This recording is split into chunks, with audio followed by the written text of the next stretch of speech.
time. too, you know. Come What here. if you lent me the bullock on Lord's Day? You're not gonna plow on Sunday, are you? No, and nor Well, should come you. on. Except I don't I have don't. a book.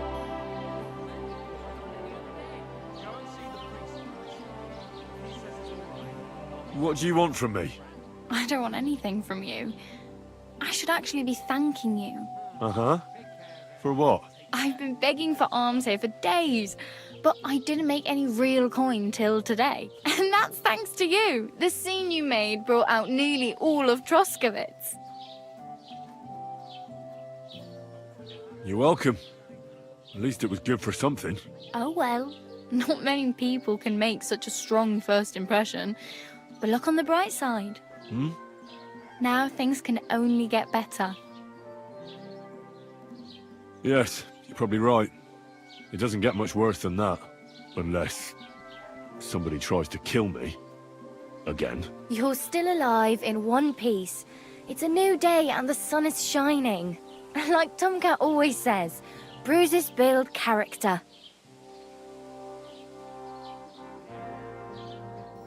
Do you know anything more about Tomcat? They say he's a master swordsman, but a real joker too. He loves showing off to girls.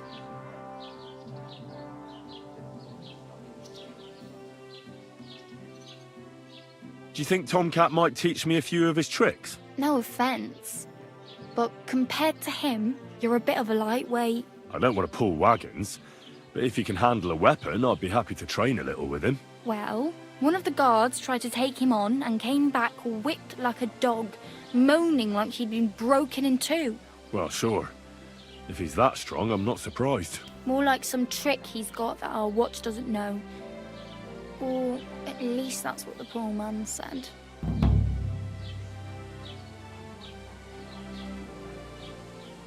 Where might I run into Tomcat? In the camp by the tower, that is, by Rock Tower Pond.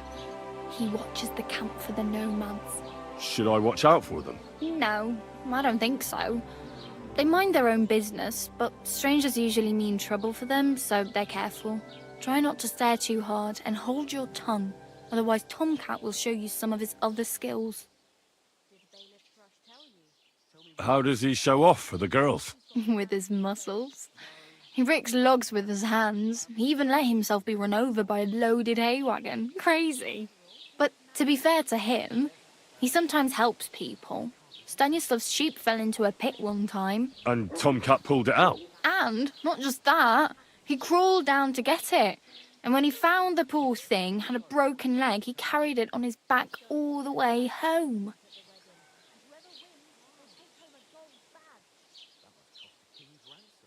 Hey, you. What's your name, anyway? What do you do? I'm Bara. Just Bara. Looks like you know your way around here pretty good. You're from here, right? I ain't. I'm just passing through.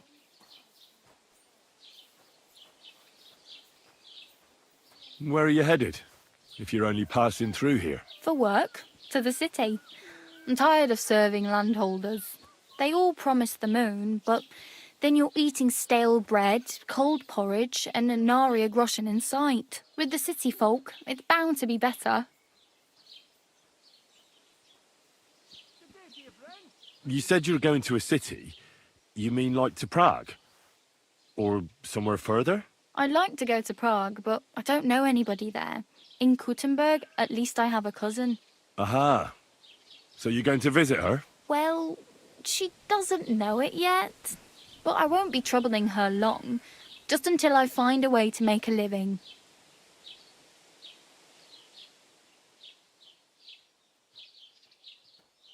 You're something like a wanderer? Nah, I usually find work with someone, stay for a while, and once I save a bit, I move on.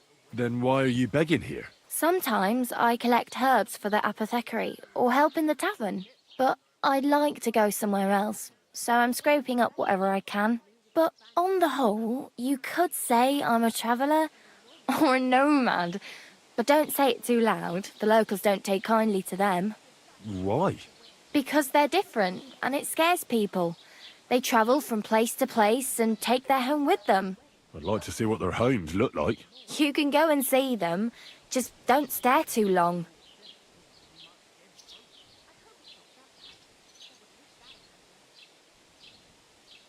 What do you want to do in the city? I'll find something. I'm not afraid of work. I'm not half-witted. Maybe someone could use a cook or a servant. Don't get your hopes up. The city can be a pretty dangerous place for a girl on her own. You mean they don't hand out groschen by the bucketful? And the streets aren't full of roasted stuffed geese?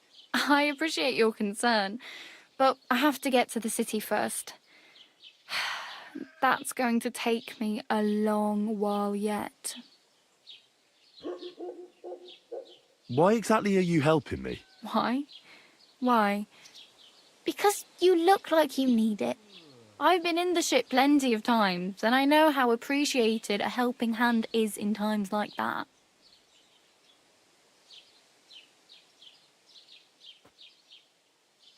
Oh well, it was nice to meet you, but I should probably get going. Get a job, and so on. Don't worry, you'll manage. Till we meet again.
Hey, did you forget your clothes somewhere?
Mind pointing out where we are? Don't cause any trouble. Got it? God be with you. How's the watch going? Not bad. So far.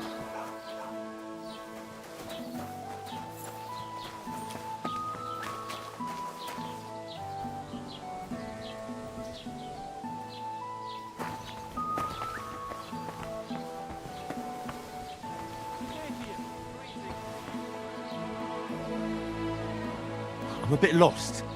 Do you know where we are?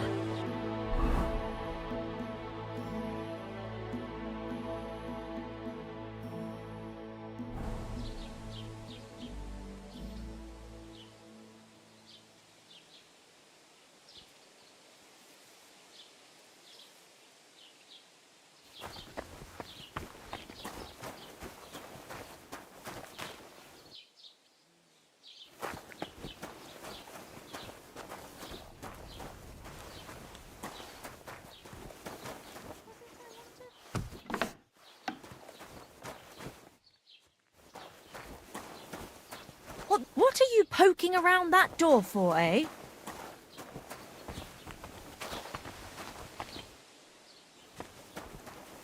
What are you waiting for? Clear off!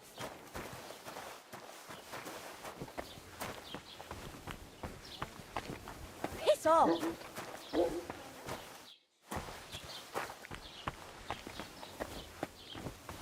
I hope nothing's missing.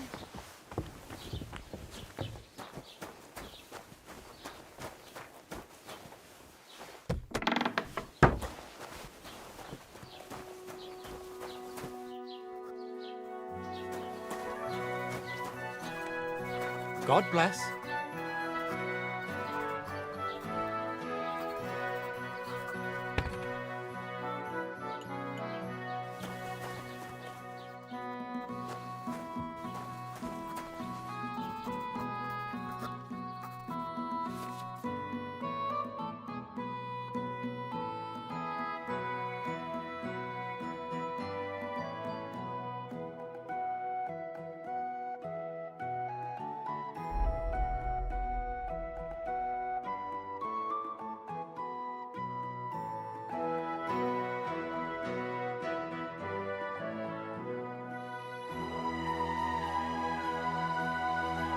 Oh, well, what can you do? Farewell, then.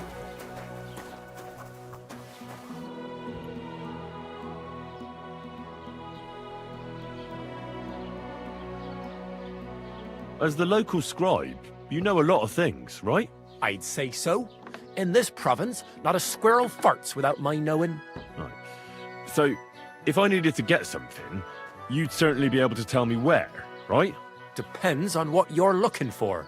Don't involve me with anything dishonorable. No, don't worry.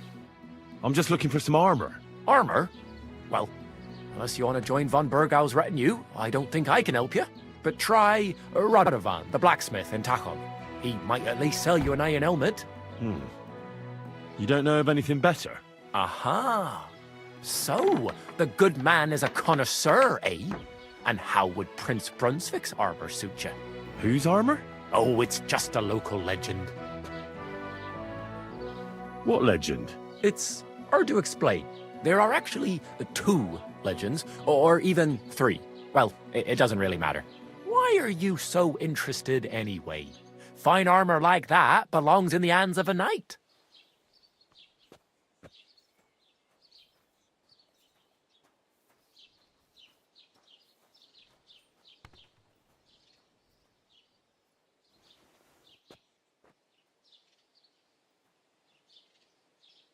Oh, come now. Surely you're not going to keep that legend to yourself. Do a fellow scholar a service. Youngster, being able to piss your name in the snow doesn't make a scholar out of you. I beg your pardon? All right, no need to lose your temper. I'll tell you. In short, they say the armor of ancient Bohemian Prince Brunswick is hidden here, waiting for some valiant knight to find it. I don't believe it, of course. After all, I'm educated. But you'd be surprised how many fools have set off to find it.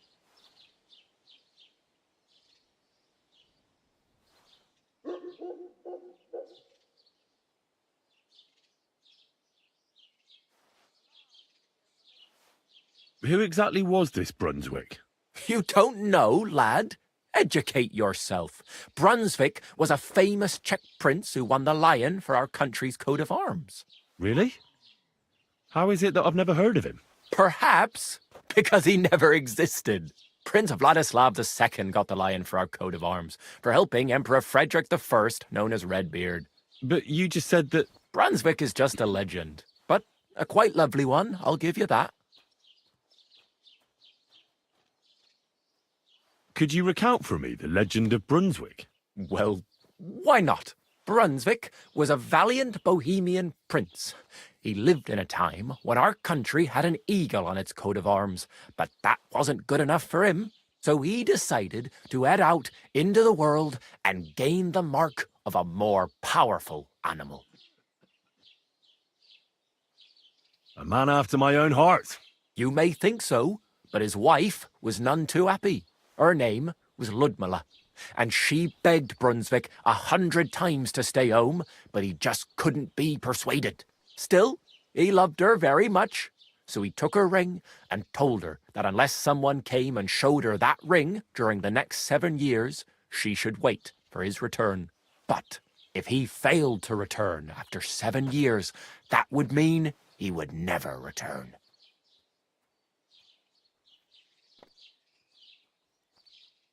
Damn. He didn't come back, did he? Don't skip ahead. We'll get to that. Brunswick's party set out to sea, but didn't get far. They were drawn in by an island with a mysterious mountain of amber that holds all ships and prevents them from leaving.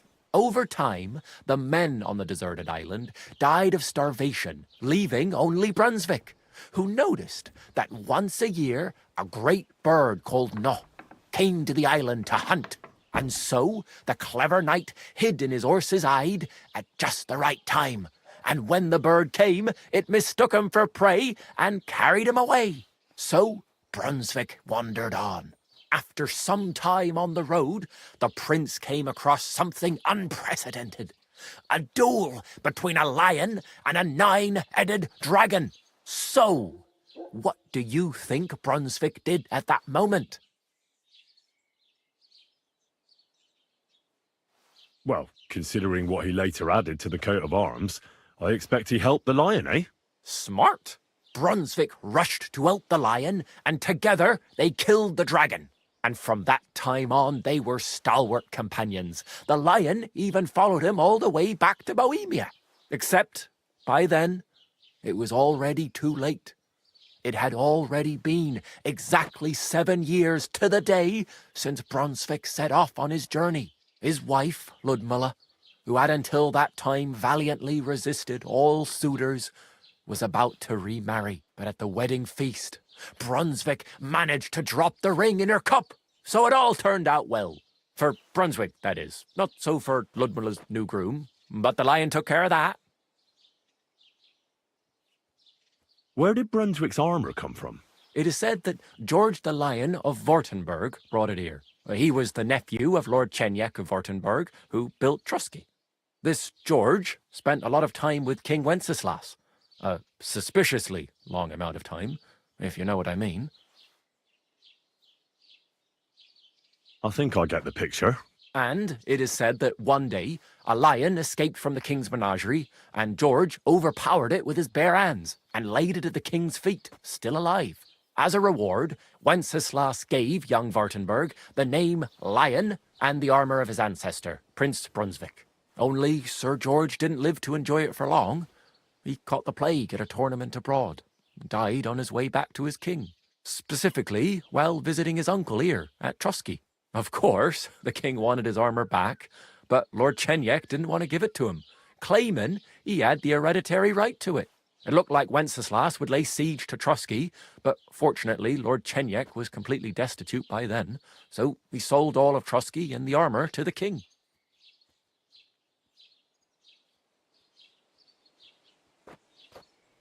Well, if the king was so endeared with Brunswick's armour, why did he leave it here? Because he didn't have any choice, my friend. He never found the armour. Lord Chenjek was as cunning as a fox. While he did leave the armour here, he never told anyone where. It's said he hid it so it could only be found by a true knight, each piece in a different place. Or so they say round these parts. Who knows if there's any truth to the tale? And do you know where I could find Brunswick's armour? Yes, lad, if it even really exists. But I do have a little bit of advice for you.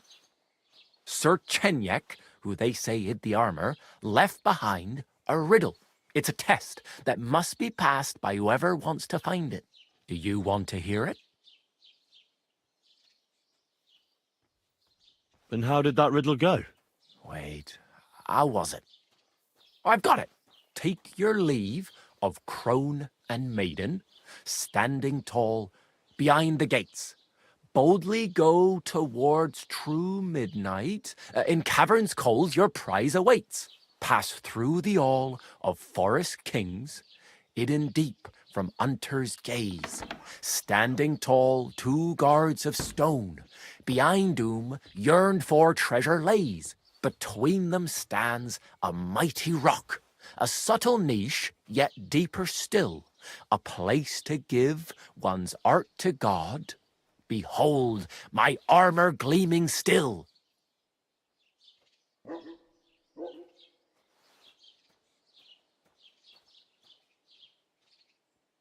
Uh-huh. And that was supposed to help me, eh? Answers come to the wise, kicks to the stupid. The crone and the maiden towards midnight. We've got east, west, midday, midnight. Well, thanks a lot. Hold on, I'll give you something else. Sir George, who previously owned the armour, wanted to have a nice poleaxe made in Prague too, but he died of the plague before he could do it. I'm not too certain about Brunswick and his armour, but this is certainly true, because I have a copy of George's order here. Here, take it, as a keepsake. And now, go. Greetings to you two.